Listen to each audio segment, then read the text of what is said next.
Hello everyone, welcome to raw SSC. आज है हमारी रैपिड मैथ्स 1.0 सीरीज़ की क्लास नंबर 66। जो भी बच्चे प्रिपेयर कर रहे हैं सीजीएल, सीएचएसएल, सीपीओ या एमटीएस के लिए और मैथ्स की प्रैक्टिस करना चाहते हैं, मैथ्स की प्रिपरेशन करना चाहते हैं, तो आप रैपिड मैथ्स 1.0 सीरीज़ को फॉलो कर सकते हैं। अगर आपको मैथ्स के मॉक करना है तो मैथ्स के मॉक की सीरीज़ एक शुरू है, आपको चैनल पर जाएंगे तो प्लेलिस्ट में मिल जाएगी वो। तो अगर आपको मॉक की प्रैक्टिस करनी है तो आप वहाँ से फॉलो कर सकते हैं, ठीक है। और क्लास की पीडीएफ आपको टेलीग्राम पे मिल ही जाएगी। इन सभी के लिंक्स आपको डिस्क्रिप्शन में मिलेंगे, वहाँ से जाके आप ज्वाइन कर सकते हैं, ठीक है। तो आज की क्लास स्टार्ट करते हैं फिर। क्वेश्चन नंबर 1 है, बोल रहा है P got married 15 years ago, today her age is 1/3/5 times her age at the time of her marriage. ठीक है, देखो पी की प्रेजेंट एज कर लेते हैं, लेट सपोज करो एक्स है, ठीक है। 15 साल पहले शादी हुई थी, तो पी की age at the time of marriage कितनी होगी? x-15, सही है। जब आज x है, 15 साल पहले कितनी होगी? x-15। बोल रहा है today her age is 1/3/5 times her age at the time of her marriage. आज की जो एज है ना, आज की एज मतलब x, और बात कर रहा है x-15 की। जो आज की एज है वो 1/3/5 टाइम्स है किसकी? जब उसकी एज मैरिज के टाइम पे जो थी। 1/3/5 का टाइम्स का मतलब क्या है? 8/5, ठीक है। यानी कि इसका 8/5 है वो आज की प्रेजेंट एज। तो प्रेजेंट एज ये रही, मैरिज के टाइम पे ये रही, तो इसका 8/5 कर दिया हमने।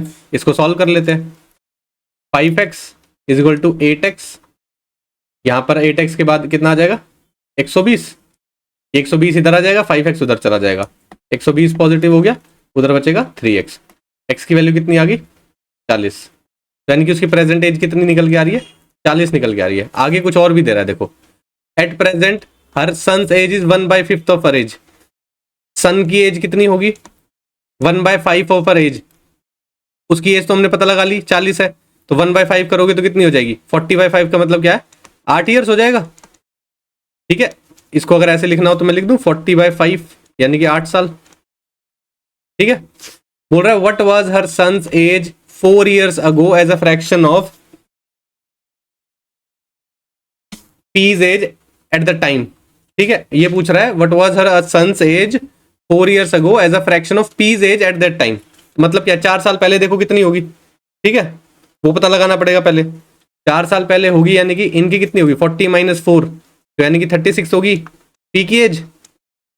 और सन की एज कितनी होगी? 8 - 4, तो 4 होगी सन की एज। उसके फ्रैक्शन में बतानी है अब ये, तो 4/36 कितना हो जाएगा? 1/9। यही आपसे पूछा था, सन की एज और पीज की एज का फ्रैक्शन बता दो 4 साल पहले। आज की एज से 4 साल पहले, आज की एज 8 साल निकल के आई थी, पी की एज 40 साल निकल के आई थी। 4 साल पहले उसकी 36 हो गई, सन की एज 4 हो गई, तो 4/36 कितना होगा? 1/9, जो कि है ऑप्शन नंबर 1। सही है। लैंग्वेज बहुत अच्छी लिखी हुई है, इसको समझने वाली बात है। इसको ढंग से समझ लिया तो आपको पता चल जाएगा कि क्या पूछ रहा है, ठीक है। नेक्स्ट देखें। बोल रहा है Ram is 20 years older than Rahul, ठीक है। दो लोग हैं, राम है और राहुल है, ठीक है। राम 20 साल बड़ा है राहुल से, तो राहुल की एज अगर सपोज करो ए लेट कर लेते हैं हम, तो राम की एज कितनी हो जाएगी? A+20। बोल रहा है 9 years ago Ram was thrice as old as Rahul. n years ago की बात कर रहा है, तो n ईयर्स अगो इन दोनों की एज कितनी होगी? A-n, और दूसरे की कितनी होगी? A+20 - n, सही है। बोल रहा है राम थ्राइस था राहुल की एज क्या, तो ये राम की एज है, ये थ्राइस था, तो अगर मैं इसको थ्राइस कर दूंगा तो दोनों बराबर हो जाएंगे, सही है। अगर इसको बराबर कर दिया तो यहाँ पे एक इक्वेशन निकल के आ जाएगी। इक्वेशन निकाल लो, 3A - 3n is equal to A+20 - n। ये n इधर आ जाएगा और ये a भी इधर आ जाएगा, तो ये कितना हो जाएगा? 2A। ये -n का +n आ जाएगा इधर, तो -2n बचेगा, इज इक्वल टू 20 बच गया। A - n क्या निकल के आया यहाँ से? 10 निकल के आ गया, ठीक है। एक चीज यहाँ से हमें मिल गई है। बोल रहा है 2n years ago from 2n years from now the ratio of the ages of Ram and Rahul will be इतना।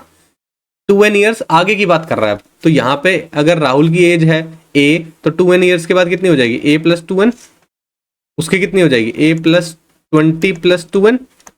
इनका रेशियो कितना दिया हुआ है, 15/11। राम और राहुल का 15/11। तो क्या ये किसकी एज है, ये तो राहुल की है, तो हम 11/15 लिख लेंगे, या इसको ऊपर लिख सकते हो आप, ऐसे लिख लो। चलो राम और राहुल का रेशियो दिया ना, तो राम को ऊपर लिख लेते हैं a plus 20 plus 2n upon a plus 2n। इसका रेशियो दिया हुआ है 15/11। इसको सॉल्व कर लेते हैं। 11a प्लस 11 दूनी 22, 220 प्लस 11 दूनी 22, 200 मतलब 22n is equal to 15a plus 15 दूनी 30n। सही है। इस a को इधर ले आते हैं, कितना हो जाएगा, 4a बचेंगे। इस 22 को भी इधर ले आते हैं, कितना बचेगा, 8n बचेंगे। इधर 220 बचेगा। 4 कॉमन लेके काट दो, 4 5 20, 4 5 20, 4 कॉमन लेके काटोगे तो यहाँ पे बचेगा a plus 2n। a minus n ये है, a प्लस 2n ये है। आपको n की वैल्यू पूछी है, बिल्कुल निकाल सकते हैं, दो इक्वेशन है, सॉल्व कर लो। a माइनस एन दिया हुआ है आपको 10, a प्लस 2n दिया हुआ है आपको 55। ठीक है, माइनस कर दो, माइनस प्लस ये माइनस हो जाएगा, इससे ये कैंसिल हो गया, प्लस 2n प्लस n, तो कितना हो जाएगा, प्लस का 3n। 55 में से 10 चले गए 45। n की वैल्यू कितनी आ गई, 15। यही आपसे पूछा था n की वैल्यू कितनी है, जो कि ऑप्शन नंबर 1 में दिया हुआ है। क्लियर है। इक्वेशंस बनानी है, थोड़ी सी लैंग्वेज अच्छी है तो इक्वेशन ढंग से बनाएंगे, जो चीज जिस पे दी हुई है उसी से लेनी है और वैसी ही इक्वेशन बनानी है आपको। इक्वेशन सॉल्व करने पे आंसर आ जाएगा आपका। नेक्स्ट देखते हैं। बोल रहा है at the beginning of day 1 of a month Rajesh has 500 eggs. Rajesh के पास कितने थे, 500 एग्स थे। ठीक है। He sells 20% of the eggs by end of the day. 20% बेच दिए। इसका 20% कितना होता है, 100 बेच दिए, यानी कि 400 बच गए उसके पास। Added b% of the eggs at the beginning of the next day. ठीक है, जो बचा है उसका b% उसने नेक्स्ट डे में ऐड कर दिया, यानी कि आपके पास 400 बचे हुए हैं। उसके बाद वो क्या कर रहा है, कितने एग्स ऐड कर रहा है अगले दिन में, इसी का b%। इसका b% निकालोगे आपके पास आएगा 4b। भाई 400 का b% का मतलब क्या होता है, ये 2 से 2 0 कैंसिल, 4b बचेगा आपके पास। ठीक है, तो 4b ऐड कर दिया उसने नेक्स्ट डे में। फिर क्या किया उसने, इसका भी 20% बेच दिया, तो बचे कितने होंगे, 80% बचे होंगे, तो 80% बच गए ये। सही है। अगर आपको यहां पे नहीं लिखना तो आप ऐसे लिख सकते हो, ये ऐड करे थे, उसके बाद जो रिमेनिंग है सेकंड डे पे, एंड ऑफ सेकंड डे समझ लो इसको, 400 प्लस 4b, इसका 20% बेच दिया तो इसका 80% बचा हुआ होगा, तो इसका 80% निकाल दो। ये हो गया, ये सेकंड डे के एंड पे है। अब इसके बाद फिर से प्लस कर रहा है, देखो, and at the end of the next day this pattern continued up to the end of the third day.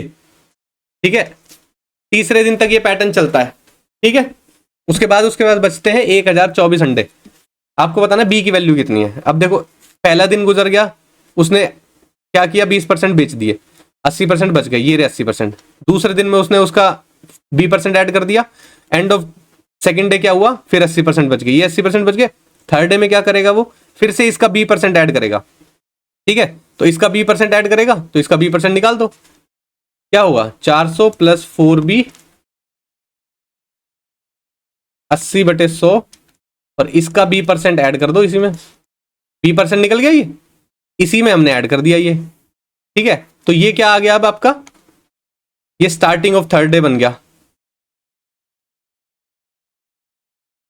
समझ में आया। एंड ऑफ सेकंड डे तो इतना था, जब हमने b% और ऐड कर दिया तो स्टार्टिंग ऑफ थर्ड डे बन गया। अब इसमें से क्या कर रहा है वो, ये जो चीज लिखी हुई है 400 plus 4b 80/100 plus 400 plus 4b 80/100 b/100, इसके साथ अब क्या बचेगा लास्ट में, फिर उसने 20% बेच दिए तो क्या बचेगा, 80% बचेगा।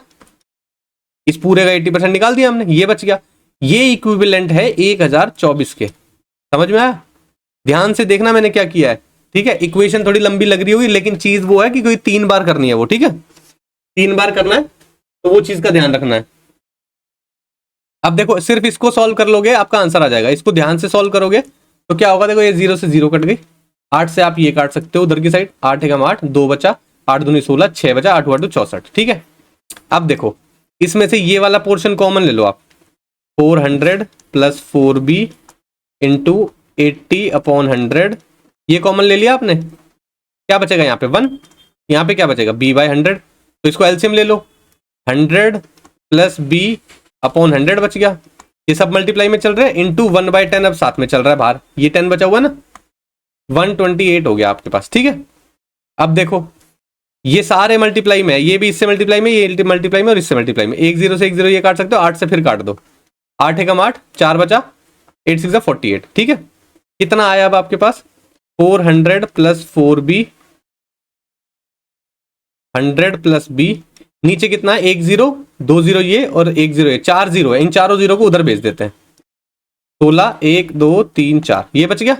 अब आपको b की वैल्यू निकालनी है। अब देखो यहाँ पे ऑप्शन का सहारा लेना सबसे आसान तरीका है। ठीक है, कैसे, क्योंकि आप बस b की वैल्यू पुट करके अगर इसके आसपास पहुंच गए तो आपको पता चल जाएगा, क्योंकि नंबर देखो बिल्कुल ही सिंपल लिखे हुए हैं, कोई नंबर प्राइम नंबर वगैरह ऐसा कुछ नंबर नहीं है, तो आप ऑप्शन का सहारा ले सकते हो, क्योंकि ये क्वेश्चन इस तरह से डिजाइंड है। आप निकालने की कोशिश करोगे, क्वाड्रेटिक इक्वेशन बनेगी, निकल जाएगा उससे भी, लेकिन क्या है जब ऐसी चीजें आ जाती है तो ऑप्शन देखने बनते हैं। अब देखो ध्यान से देखना, अगर मैं 10 लेता हूं तो ये 40 हो गया, 440 हो गया, 440 इंटू 110 हो जाएगा, 440 इंटू 110। अगर ये मैं 100 भी मान लूं तो 44,000 ही होता है, ये तो 1,60,000 है, तो 10 तो बहुत नीचे रह गया, 44,000 होगा। अगर मैं इसका डबल भी कर दूंगा तो ये 88,000 पे ही जाएगा। ठीक है, 88,000 तो नहीं चाहिए, 100 पे करके देख सकते हैं, 100 पे करके देखो, 400 ये कितना हो जाएगा, 400 बन जाएगा, तो ये पूरा मिला कितना हो जाएगा 800, 800 ये कितना बन जाएगा 100 प्लस 100 200, किसके इक्विवेलेंट चाहिए आपको 1,60,000 के इक्विवेलेंट चाहिए। 8 दूनी 16, 4 0 पीछे आ जाएगी, 1 2 3 4, यहाँ पे भी 4 0, यहाँ पे भी 4 0, इक्वल हो गया। तो यानी कि आपका ऑप्शन 4 आपका सही निकल के आया, क्योंकि बी की वैल्यू आपकी 100 सेटिस्फाई कर रही है। समझ में आया? इक्वेशन बेशक लंबी, क्योंकि वेरिएबल चल रहा है, देखो ये वेरिएबल चल रहा है, इसको कहां भगाओगे, वेरिएबल ही निकालना है, तो वेरिएबल तो चाहिए इक्वेशन में, क्लियर है। लेकिन जो चीज की है उसको ध्यान से समझना कि क्या 20% माइनस किया, 80% बच गया, फिर से 80% बच गया, फिर 20% ऐड कर रहा है, क्या कर रहा है ना, b% ऐड कर रहा है, ठीक है, 20% बेच रहा है, वो चीज ध्यान से समझना कि इक्वेशन कैसे लिखी है मैंने। ठीक है, ना समझ में आए तो रिपीट में देखना इस क्वेश्चन को, अच्छा क्वेश्चन है, स्टार मार्क कर लो बेशक से इसको। नेक्स्ट देखते हैं, क्वेश्चन है A's income is equal to 125% of the income of B. ठीक है, ए और बी की इनकम की बात कर रहा है, ए की इनकम 125% है, अगर बी की होगी 100x तो इसकी होगी 125x। सिंप्लीफाई कर लोगे, 25 से कर दो, 25 चौक 100, 25 पंजे 125, ये है इनकम इसकी। एक्सपेंडिचर भी होगा, सेविंग्स भी होगी, लिख लेते हैं। एक्सपेंडिचर कहाँ है, यहाँ पे लिखा हो, if the expenditure of B is 75% of expenditure of A. A का एक्सपेंडिचर अगर 100y है तो बी का एक्सपेंडिचर कितना है 75y। 25 चौक 100, 4y, 25 दिया 75, 3y। सेविंग कितनी आ गई आपकी 5x माइनस 4y और 4x माइनस 3y, इस रेशो में आ गई। लेकिन सेविंग्स का रेशो हमें दिया भी हुआ है, देखो ए और बी का रेशो क्या दिया हुआ है, B savings are 120% of A saving. अगर ए की 100 है तो उसकी 120 होगी, सही है, काट लो, ये आएगा 5, ये आएगा 6। ए और बी की सेविंग का रेशो कितना है 5/6, हमारे पास यहाँ पे आया ये वाला, तो रेशो कंपेयर कर दो, 5x minus 4y upon 4x minus 3y का रेशो क्या दिया हुआ है 5/6। सिंप्लीफाई कर लो, 5 6 30x माइनस 6 चौक 24y इज इक्वल टू 5 चौक 20x माइनस 5 दिया 15y। ये इधर आ जाएगा तो बचेगा कितना 10x, ये उधर चला जाएगा तो 5 और 4 9y, x/y कितना हो गया 9/10। ठीक है, अब जब x और y का रेशो निकल के आ गया तो यहाँ पे रख दो। ए और बी क्या चलेगा, अब इनकम की बात करेंगे तो, क्योंकि आपको निकालना है how much B saving as percentage of are expenditure. ठीक है, एक्स और वाई रखो, देखो 9 रखोगे एक्स की जगह, 9 पंजे 45 हो गया, ये इनकम की बात कर रहे हैं, 9 चौक 36 हो गया। एक्सपेंडिचर क्या आएगा, वाई की वैल्यू रखनी है 10 तो यहाँ ही हो जाएगा 40, यहाँ पे 10 रखेंगे ये हो जाएगा 30। सेविंग कितनी आ गई, यहाँ 5 आ जाएगी, यहाँ कितनी 6 आ जाएगी।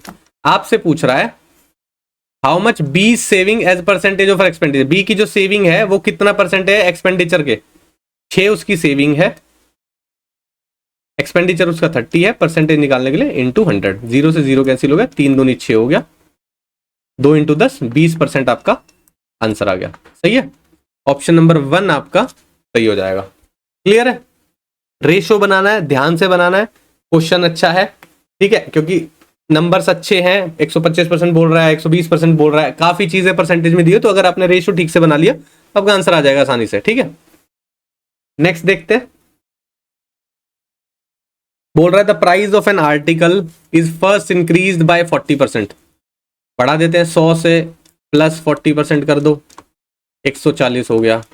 देन डिक्रीज बाय 45%, इसमें माइनस 45% कर दो, 140 का 10% कितना होता है, 10% होगा 14, तो 40% कितना होगा, 14 चौक 56, 5% कितना होगा, 7 और ऐड कर दो, 7 और 6 13, 63 होगा, तो इसमें से 63 माइनस कर दो, 45%। समझ में आया कैसे किया है? आप 10% निकाल के 4%, 4 से मल्टीप्लाई तो 40 आ जाएगा, 10 का आधा कर दोगे तो 5% आ जाएगा। इस तरह से सॉल्व किया, क्योंकि 45 से मल्टीप्लाई करोगे तो मल्टीप्लिकेशन में क्यों जाना है, क्योंकि 10% तो इजीली निकल जाता है ना, तो उस तरीके से भी कैलकुलेशन कर सकते हो। 63 माइनस करो, 40 तो उड़ गए, 23 और माइनस करने, 20 और माइनस कर दो, 80 बच गए, तो यानी कि 77 बचेगा, 77 बच गया। Find the net percentage change in the final price of the article. Net कितना चेंज आ रहा है यहां से यहां तक में, भाई 100 था 77 रह गया, कितने हुए, माइनस 23 हो गया, तो माइनस 23% का चेंज है नेट।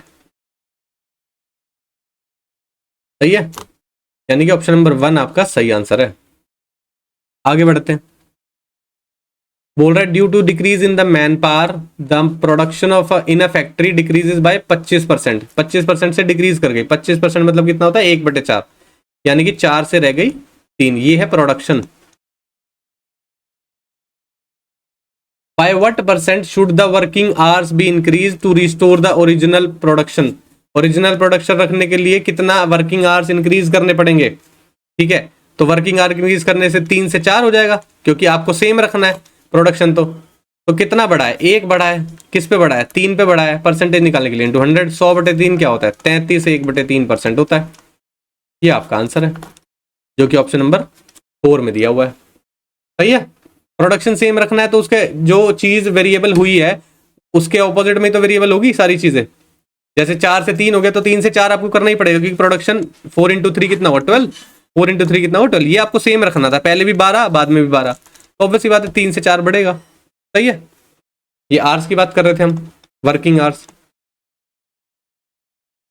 ठीक है, नेक्स्ट देखते हैं। बोल रहा है the simple interest on the sum of 12 sum for 12 years is 3/5 of the sum. ठीक है, 12 साल में कितना हो जाता है simple interest, 3/5 of the principal हो जाता है। ठीक है, अब देखो वैसे सिंपल इंटरेस्ट क्या होता है, NPR upon 100, NPR upon 100। Simple interest कितना है, यहां पे बोल रहा है 3/5 ऑफ P हो गया। N कितना है, नंबर ऑफ ईयर्स 12 साल में, प्रिंसिपल P ही है, इंटू R कितना है हमें निकालना है, अपॉन 100। P से P कैंसिल हो गया, 3 चौक 12 हो गया, 4 से ये चला गया 25 पे, 5 से ये चला गया 5 पे, 5 इधर जाएगा तो रेट कितना आ जाएगा आपके पास, 5% आ जाएगा, जो कि आपसे पूछा है, जो कि ऑप्शन नंबर 2 में दिया हुआ है। क्लियर है, आगे बढ़ते हैं। बोल रहा है a retail fruit vendor buys a score of apples for 400। Score खरीदा है, बेसिकली एक स्कोर, एक यूनिट ली गई है यहाँ पे, स्कोर में 20 एप्पल आते हैं। ठीक है, एक स्कोर खरीदा है उसने, ठीक है, 400 रुपए का। ठीक है, यानी कि 20 एप्पल खरीदे हैं उसने 400 रुपए के। ठीक है, एक एप्पल कितने का हो गया, 400/20, यानी कि 20 रुपए का हो गया। Retail them for 264 a dozen. 12 apple बेचे हैं 264 रुपए में, तो एक एप्पल कितने में बेचा होगा, 264/12, 12 दूनी 24, 12 दूनी 24, 22 रुपए में बेचा है। What was his loss gain percent, कितना परसेंट लॉस और गेन हो रहा है, एक एप्पल पे निकालो चाहे 20 एप्पल पे निकालो, कोई फर्क नहीं पड़ता, परसेंटेज निकालनी है। 20 को 22 में बेच रहा है, 2 रुपए का प्रॉफिट हुआ है, कितने रुपए पे, 20 रुपए पे, परसेंटेज निकालने के लिए इंटू 100। ठीक है, 20 पंजे 100, 5 दूनी 10% का प्रॉफिट है उसे इस पूरे ट्रांजेक्शन में, यानी कि ऑप्शन नंबर 2। आगे बढ़ते हैं। बोल रहा है a person spends 10% of his income on grocery, 10% on medicine, 20% on children education, 15% on house rent. Suppose करो if his monthly income is 30,000, बोल रहा है and he saves the remaining amount, find the saving.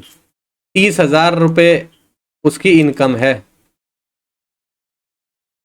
10% minus कर दिया उसने grocery में, यानी कि 3,000 चले गए। ये है ग्रोसरीज। 10% मेडिसिन में, यानी कि 3,000 और चले गए। 20% चिल्ड्रन एजुकेशन पे, 20% चाइल्ड एजुकेशन। 10 की वैल्यू 3,000 है तो 20 की कितनी होगी? 6,000। 15% ऑन हाउस रेंट। 15% और हाउस रेंट का मतलब क्या है? 10% की वैल्यू 3,000 है तो 15 की कितनी होगी? 4,500। सही है। ये सारा उसने खर्चा कर दिया, फिर बचा रहा है वो। कितना खर्चा किया उसने? 6 और 4 10, 10 और 6 16, 16,500 रुपये खर्चा किया है उसने। तो सेविंग्स कितनी होगी? इनकम में से 30,000 में से 16,500 घटा देंगे, कितना बचेगा? 13,500। ये उसकी सेविंग है, जो कि ऑप्शन नंबर 3 में दिया हुआ है। सही है। आगे बढ़ते हैं। बोल रहा है a number is first decrease by 18% and the resulting number is then increase by 25%। ठीक है। What is the overall percentage change in the original number? हम लेट कर लेते हैं ओरिजिनल नंबर 100 था, 18% से डिक्रीज कर दिया तो कितना बच गया उसको? 82 बच गया। फिर इसको क्या कर रहा है वो? 25% से इंक्रीज कर रहा है। 25% कितना होता है? 1/4। इसका 1/4 निकालो, कितना होगा? 4 दूनी 8। ठीक है, 0.5। सही है, यानी कि 20.5 इंक्रीज हो गया। 82 में 20.5 इंक्रीज कर दो, कितना हो गया? 102.5। बोल रहा है ओवरऑल परसेंटेज चेंज कितना हुआ है? 100 से नंबर हो गया है 102.5। कितना परसेंटेज चेंज हुआ? 2.5 का। किस पे? 100 पे। परसेंटेज निकालने के लिए इंटू 100, इससे कैंसिल हो गया। 2.5% का चेंज है। सही है। कहाँ दिया हुआ है? ऑप्शन नंबर 3 में दिया हुआ है। आगे बढ़ते हैं। Riya and Sangeeta can finish a work in 6 days and 8 days। Riya है 6 days में, संगीता है 8 days में। ठीक है, एलसीएम ले लो। 24, 6 चौक 24, 8 तिया 24। Riya started the work alone and then after 3 days Sangeeta join. 3 दिन तक रिया ने अकेले काम किया है, तो ये 3 दिन तक काम करेगी, यानी कि 12 काम खत्म हो गए। 12 माइनस कर दो, सिर्फ कितने बचे? 12 बचे। Sangeeta join Riya, they both finish the remaining work. How long did the total work last? Total work कितने दिन तक चला ये बताना है। अब देखो दोनों मिलकर काम करेंगे तो 7 एफिशिएंसी है, 12 काम करने हैं, एफिशिएंसी 7 है, तो कितने इतने दिन लगेंगे? पहले 3 दिन काम कर चुके, तो टोटल डेज कितने हुए? 3 + 12/7। ठीक है, 3 + 12/7 कितने दिन तक किया रहा वो बताना है आपको। 7 या 21, 21 + 12/7 कितना हो गया? 32 और 33, 33/7, 7 चौक 28, 28 हो गया। और कितना बचा? 5/7, 4 5/7 तक है, जो कि ऑप्शन नंबर 4 में दिया हुआ। ये परसेंटेज नहीं है, ये डेज आएगा यहाँ पे। ठीक है, ये सारे परसेंटेज गलत लिखे हुए हैं। क्लियर है। पूछा है टोटल वर्क कब तक रहा? 3 दिन तो यहाँ काम कर लिया और बचे हुए दिन ये वाला काम कर लिया, तो टोटल डेज निकाल दिए। 4 5/7 दिन तक काम चला है। क्लियर है। आगे बढ़ते हैं। बोल रहा a man invested a sum of 5,000 on simple interest for 5 years such that the rate of interest for the 2 years is 10% per annum, for the next 3 years is 12% per annum। How much interest he earn at the end of 5 year? 2 साल तो यहाँ दिया है, 3 साल यहाँ पे दिया हुआ है। ठीक है, 5,000 रुपए दे रहा है वो। 2 साल में कितना आएगा इंटरेस्ट? 10% के हिसाब से। ये 10% में कितना देगा? 500। 10% के हिसाब से 500 होगा 1 साल का। 2 साल का कितना होगा? 1,000 रुपए। ठीक है, 2 साल का हो गया। 3 years का कितना होगा? लेकिन यहाँ पे रेट कितना है? 12%। तो 12% निकालोगे आप तो 12 पंजे 60, 60 रुपए हो जाएगा। 60 रुपए कह रहा हूँ, अगर 100 करो 600 रुपए हो जाएगा। और 3 साल तक है तो यानी कि 1,800 हो गया। 5 साल तक टोटल निकालना है तो इन दोनों प्लस कर दो, कितना हो गया? 2,800। कहाँ दिया है? ऑप्शन नंबर 2 में। समझ में आया? 2 साल का इंटरेस्ट निकाला 10% के हिसाब से, 3 साल का इंटरेस्ट निकाला 12% के हिसाब से। 2 साल का 1,000 निकला, 3 साल का 1,800 निकला। टोटल पूछा है, टोटल कर दिया। आगे बढ़ते हैं। How many numbers between 10 and 65 are divisible by 2, 3 and 4? 2, 3, 4 से डिवाइड होने वाले कितने नंबर हैं 10 से और 65 के बीच में, ये पूछा है आपसे। भाई जो इन तीनों से डिवाइड होंगे यानी कि इनका एलसीएम लेना पड़ेगा।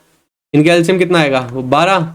12 से जो डिवाइड होंगे वही इन तीनों से डिवाइड होंगे। 12 से डिवाइड होने वाले कितने नंबर है इसमें, 10 के बाद कौन सा नंबर आता है, पहले तो 12 ही आता है, फिर लास्ट कौन सा आएगा, 60 आएगा। कितने नंबर है 12 से 60 के बीच में, 5 नंबर, 5 नंबर्स।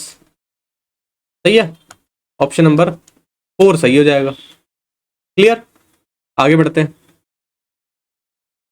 बोल रहा है as marks in mathematics are directly proportional to the practice time. ठीक है, ए के मार्क्स जो है वो डायरेक्टली प्रोपोर्शनल होते हैं प्रैक्टिस टाइम के, यानी कि मार्क्स को आप इक्वल हो सकते हो के इंटू प्रैक्टिस टाइम। भाई प्रोपोर्शनल हटाना पड़ेगा, के इंटू प्रैक्टिस टाइम। ठीक है, इन 6 आवर और प्रैक्टिस 6 घंटे अगर वो प्रैक्टिस करता है तो उसके मार्क्स आते हैं 70। तो के की वैल्यू कितनी आ गई यहाँ से, 70/6 यानी कि 35/3। बोल रहा है what should be the practice time approximately to get 90 marks. 90 marks लाने हैं। अब मार्क्स लाने हैं 90 इज इक्वल टू के की वैल्यू आपके पास निकल के आ गई 35/3। तो प्रैक्टिस टाइम कितना होगा ये निकालना है आपको। इधर उधर मल्टीप्लाई कर लो, 5 से काट लो, 5 7 35, 5 एकम 5, 8 पे चला गया। ठीक है, 18 दिया 54, 54/7 आपका प्रैक्टिस टाइम आ जाएगा। कितना हो जाएगा, 7, 8 पे नहीं 7 पे जाएगा, 7 7 49, कितना बचा, 5 बचा, 50, 7.7 निकल के आ रहा है, जो कि ऑप्शन नंबर 4 में दिया हुआ है। क्लियर है, समझ में आया? भाई प्रोपोर्शनलिटी हटाने के लिए कांस्टेंट तो लेना पड़ेगा, समझ में आ रहा है? वो चीज लिए तो के की वैल्यू निकालनी, उसके बाद आपसे प्रैक्टिस टाइम पूछा है, सबकी वैल्यू निकल चुकी है, आपने पुट कर आंसर निकाल दिया। आगे बढ़ते हैं। बोल रहा है R and S can finish a work in 10 days। R और एस मिलके काम खत्म करते हैं 10 दिन में, एस और टी मिलके काम खत्म करते हैं 12 दिन में, टी और आर मिलके खत्म करते हैं 8 दिन में। दो सब साथ में काम करेंगे तो कितने दिन में काम खत्म हो जाएगा ये बताना है। एलसीएम ले लो इसका, कितना आएगा भाई, 12 और 10 का कितना आएगा, 60 आ जाएगा। 60 के बाद 120 ही आएगा क्योंकि 60 तो नहीं जाता 8 से, तो 120 ले लो। कितने पे चला गया ये, 12 पे, ये किस पे चला गया 10 पे, ये किस पे जाएगा 8 एकम 8, 8 पंजे 40। सही है। अब बोल रहा है साथ में काम करेंगे, साथ में काम करेंगे तो टोटल एफिशिएंसी कितनी होगी, 10 20 30 और 37। ठीक है, 37 सही है ना। पर ये 37 जो है ये किसकी एफिशिएंसी है, आर और एस यहां पे मिलके R S plus S T plus T R की एफिशिएंसी है। पर आपको क्या चाहिए, एक एक की एफिशिएंसी चाहिए ना भाई, दो दो बार काम कैसे कर रहे हैं ये। तो कितना आर और प्लस एस है, यहाँ पे एस प्लस टी है और टी प्लस आर है, तो यानी कि ट्वाइस में है सारे, twice of R plus T plus S. सही है। यहाँ पे अगर आपको ऐसे समझ में नहीं आया तो इसको प्लस में लिख लो, आर प्लस एस ये मिलके काम कर रहे हैं, S plus T, T plus R. सही है। तो ये 37 एफिशिएंसी है इसकी, तो तीनों की कितनी एफिशिएंसी होगी 37/2। अब आपको टोटल काम करने हैं 120, एफिशिएंसी आपकी 37 डिवाइड बाय 2, ऊपर चला जाएगा 2, कितना हो जाएगा 240/37 आपका टाइम लगेगा या दिन कह लो टोटल काम को खत्म करने के लिए, जो कि दिया हुआ है कहाँ पे, ऑप्शन नंबर 4 में दिया हुआ है। क्लियर है। यहाँ पे ये भी मिस्टेक हो सकती थी कि आप सीधा 120/37 लिख लो, लेकिन ऑप्शन में नहीं दिया हुआ, अगर दिया होता तो बहुत बच्चे गलत कर देते। लेकिन ध्यान रखना क्योंकि ये दोनों की एफिशिएंसी है, यहाँ पे भी 2 लोगों की, यहाँ पे लोग तो 6 लोग हो गए ना टोटल, लेकिन लोग तो 3 ही है, तो 3 की एफिशिएंसी निकालनी है आपको, तो ये ट्वाइस हो गया, ट्वाइस करने के बाद इसकी एफिशिएंसी हाफ कर दो। क्लियर है। यहाँ पे हमने टोटल नंबर ऑफ डेज निकाल दिए क्योंकि ये हमारा टोटल वर्क था, टोटल एफिशिएंसी ये रही, तो टोटल डेज आ जाएंगे। क्लियर है। ये था आज का लास्ट क्वेश्चन। कैसे लगे सारे क्वेश्चन, और जो भी क्वेश्चन में डाउट हो तो आप कमेंट सेक्शन में पूछ लेना है, टेलीग्राम पे मैसेज कर देना। ठीक है। मैथ्स के मॉक चल रहे हैं, मैथ्स के मॉक की प्रैक्टिस करना स्टार्ट कर दो, क्योंकि लास्ट में जाके एकदम से स्पीड नहीं बनती है, अप्रोच कैसे करना है पेपर को वो सब एकदम से नहीं बनता है। ठीक है, साथ साथ करो। अब काफी दिन हो गए हैं प्रैक्टिस करते हुए, सीखते हुए चीजों को, अब चीजों को अप्लाई करना स्टार्ट करो, पेपर में कैसी परफॉर्मेंस लानी है वो देखो। ठीक है, चाहे आपका 50% हुआ हो 60% हुआ हो, लेकिन क्या आप पेपर में 25 क्वेश्चन में से 50% सही कर पा रहे हो, टाइम से कर पा रहे हो। अगर 50% सिलेबस हो गया है तो 50% चैप्टर्स खत्म हो गए हैं, तो उस चीज को देखना स्टार्ट करो। वो एनालिसिस अब बहुत जरूरी है, क्योंकि एकदम से नहीं होगा वो लास्ट में। आप सोचो दिन के 4-4 मॉक लगा लो, कुछ नहीं होगा उनसे। क्लियर है? तो अब थोड़ा सा पेस मॉक की साइड पे शिफ्ट करो हल्का सा, ठीक है? दिन के 15 क्वेश्चन कर रहे हैं हम अभी, तो ज्यादा तो कर नहीं रहे। क्लियर है ना? और कोई डाउट हो तो आप पूछ लेना टेलीग्राम पे या कमेंट सेक्शन में, ठीक है? आज की क्लास के लिए फिर इतना ही रखते हैं, मिलते हैं नेक्स्ट क्लास में। Thank you.